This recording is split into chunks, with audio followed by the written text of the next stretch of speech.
Cavaliers, they look to stave off elimination against a New York Knicks team that is playing certainly their best basketball of the year and possibly, Danny, in what, the past 27 years? Yeah, about 27 years. We have a 2-hour show to get you set for Game 4. NBA Today starts right now. A game can't be called a must-win situation unless a team's facing elimination. It's not a must-win situation for the Cavs, but it's pretty darn close.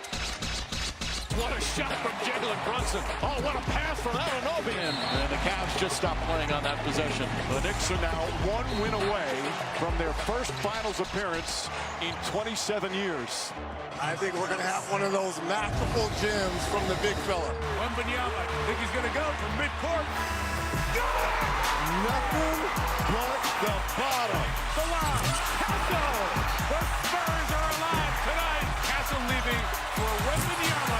Resounding response to San Antonio in Game 4. Best of 7, now a best of 3.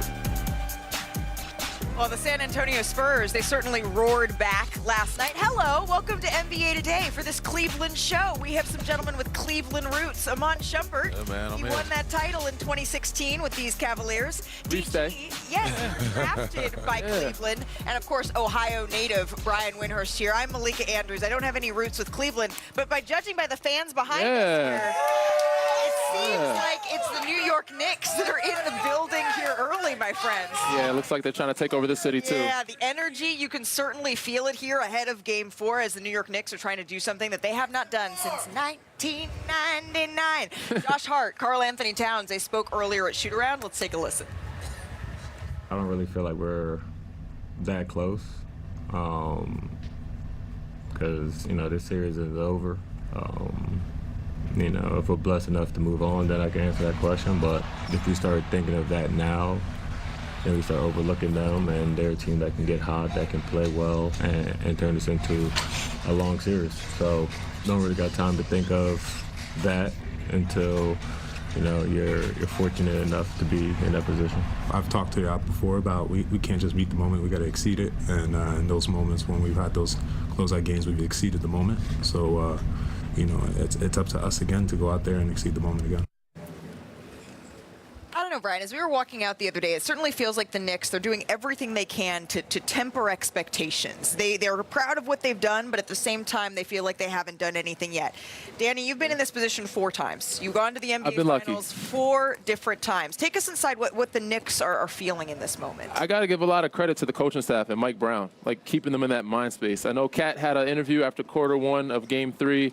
He said, I'm more pissed off that they got 27 points than we have 39. And, like, that's the mindset you have to have. Josh Hart, just, you know, kind of living in the moment and not thinking about what's ahead. It's like, all right, we got to close the series. When we close the series, then I can think more about it. With them being that focused, it's like that Kobe mentality. Yeah, back in the days when locked in, Pop had us locked in. We didn't think about the stage or what was happening or finals. Like, taking it one game at a time, not satisfied, job's not done. That's how they're approaching the game. That's how they got to stay focused and locked in. Yeah, I like their mindset. I like where they're at. When you're going into a closeout game, usually you want to just get things out the way. But when I look at this, I'm just like, can we get a game? Can we get a little competition going? Can we go back and forth? Can I enjoy New York and Cleveland for a little bit? Because I also want the Knicks or whoever comes out of this battle. You know what Johnny Bravo. I want whoever that comes out of this battle to be prepared. You don't want them to just be at home chilling and haven't really had any adversity in an Eastern Conference Finals. I just look at what they're doing over there in the West, and I say for the best matchup for basketball, right, I just want them to all be, you know, well chiseled. Well chiseled. Well, despite you wearing all black, the Cavaliers are not done yet here, Shump. They're not done yet. They're on the mat, but they're not quite done yet. Yeah. We hope not. We definitely hope not. I'm a guy that's been on the wrong side of a bad record, and it meant nothing. So I understand they can come together. I understand what they can do with their locker room. I just, you know, I expect more. I really do. I have been on their case, but it's because they have a good ball club. They just haven't performed up to standard. And I don't think that they believe that they have either, analytically. We're not doing that yet. Let's go over to the Western Conference here before we go down that rabbit hole, Amon Shumpert. Talking about wanting to see the Eastern Conference battle. Those the Nuns. We're certainly seeing that. That's what they need. And They they're need the blessed. They were blessed here by the Salesian Nuns. Area 51, that Right away. connection early here. And then later on in the first quarter, once again, the Spurs got out to a hot start, and you wondered, okay, is this the time they're able to hang on to it? Yeah, and you thought maybe the Thunder would make a comeback at them, but they weren't blessed. Yeah, it was certainly the Spurs giving OKC a dose of their own medicine. So are we calling this Area 51 or Area 59? After All last right. night. Oh no, I'm gonna A get long booed off the show. court. All right, pre-game, Victor Wembanyama, he always, gets up some half-court heat. Messing around. They're not looking great. But in the game is when it matters the most. Victor Wembanyama, the final seconds of the first half here, pulls up.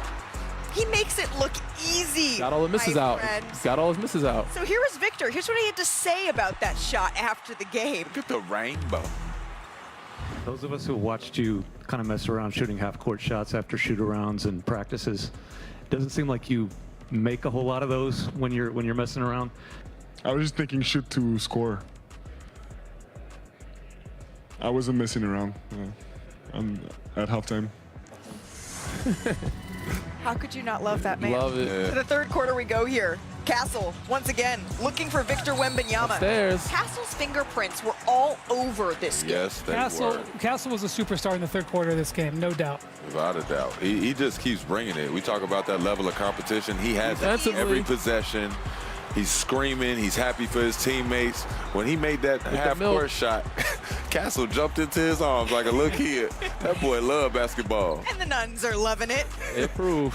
Look at him. Look at him. Hey, he Quality. flopped. Nope, that's what you get. He Don't just flop. bounced it back there and said, somebody take it. Hey!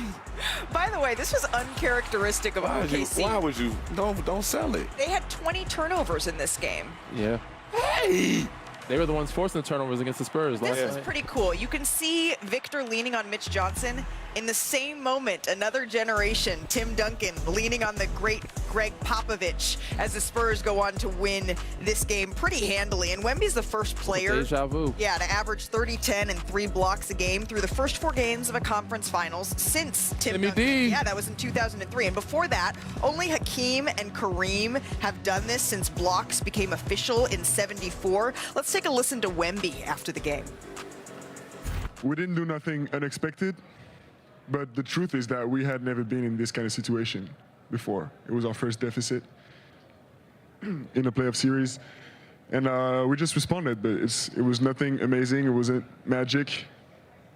We just did what we needed to do, and the series is far from over. All right, so the Spurs, in all honesty, Brian, they came out and looked like a team that was down 2-1 and had to win. And yet, it's easy to take away more from this Game 4 than just that. They played with force and desperation. If they had gone down 3-1, Yeah. I don't know, guys. I mean, Thunder are really good. To beat them 3 in a row, I almost thought this was a quasi-elimination game. I wasn't sure what we were going to get from Wemby. We're still learning about him. He's still learning about himself. I thought he looked a little worn down in Game 3. Yeah. You know, he had 6 dunks in Game 1. Amazing, right? And the overtime, I know, helped that. Game 2, 1 dunk. Game 3, 1 dunk. I just didn't think he had the same force and burst. 4 dunks last night. And it's not all about the dunks, but it's about what they sort of represent, about his energy level. And I will say this. You can say that they're young and that they're inexperienced and they may make mistakes. They have repeatedly answered the call this year in these playoffs when they faced adversity. It happens in all 3 rounds, and it leads me to believe that they will be able to do it again if they face it again. I was with you, Brian. I was a little concerned about his fatigue because it starts and stops with him. Like, if he doesn't play like the best player on the floor night in, night out, they don't have a chance. And you've seen in Game 3, I think he had 12 points through most of the game. He kicked it up in the fourth quarter, but if he doesn't start with that and force that his power in the game, it's going to be tough for them to survive. They're going to need that, especially on the road in Game 5 at OKC. And those other guys, he empowers and feeds into those other guys to play at a high level, especially defensively. Castle, Harper, they're going to need some bench production, of course, but it starts with Wemby. I don't think that he's tired. I think it's just one of them things that he doesn't really know where to assert himself. You remember he had that He'll be quote, Isaiah Hartenstein. The other day he had that quote where it was interesting. He said, I need to find a way to make my teammates better. Yeah, And I need to do that. And I think we took it as he's going to be looking for them more. But I think it was just action-based. He understands that, hey, I need to be in the right position. I need to sprint to screens. He was sprinting to screens. He was sprinting the floor. He was aggressive early on and saying, give me the ball, you know, kind of yelling into their ear, so to speak, to say, hey, give me the ball, trust me, I'm going to get us going. And I think that assertiveness is what won in the end. So also on the Spurs defense on SGA, they doubled him less in this game. And late.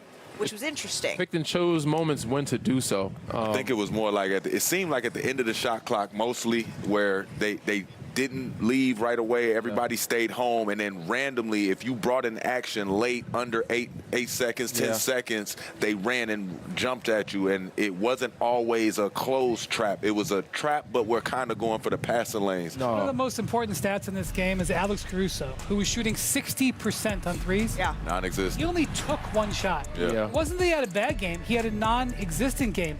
And that is the byproduct of not doubling Shea so hard on the perimeter and staying attached Stand in front of people. And I'm going to tell you something. One thing, Malika, the Spurs didn't play a perfect game. They only shot 38%. Yeah. They only shot 27% from three. Yeah. This game was won at the other end of the court. Defensively.